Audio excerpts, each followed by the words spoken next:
xibaar yu wér te wóor ca tàng ba abonnez-vous pour ngeen di mën di jot suñuy vidéo. dal leen ak jàmm seen chaîne bi di Buzz 221 HD ki di Zahra Iyane Thiam di ancien ministre de la microfinance ci régime président Macky Sall yëkkati na ay ŋàññ daal di koy jëmale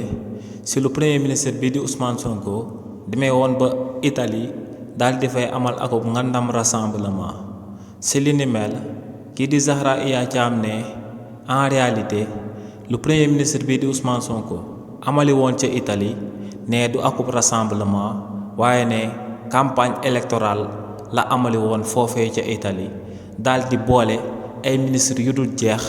dem foofee ñuy daal di àddu ngir daal di ut ay militants ak ay partisans ci diaspora bi te ne ci waxtu boobee boo ñëwee ci réewu Sénégal da ngay fekk ay député ak ay DG daal di nekk ci plateau télé yi di menacer nit ñi di xuppaate di instrumentaliser justice waaye tamit ne boo demee ci justice ci wàllu boppam nga daal di fay fekk ay procureur yi nga xam ne ñoo ngi def lépp ngir daal di fexe ba ay détenu politique bañ a daal di bàyyeekoo ci kaso bi waaye tamit ne boo wàccaatee daal di dem ci fonds public yi nga xam ne Sénégalais yëpp ñoom ñoo ko daal di bokk ne ñoo ngi koy jëfandikoo di ko jox ñi nga xam ne ñoom ñoo daan toj Auchan yi ñoom ñoo daan yàq TER bi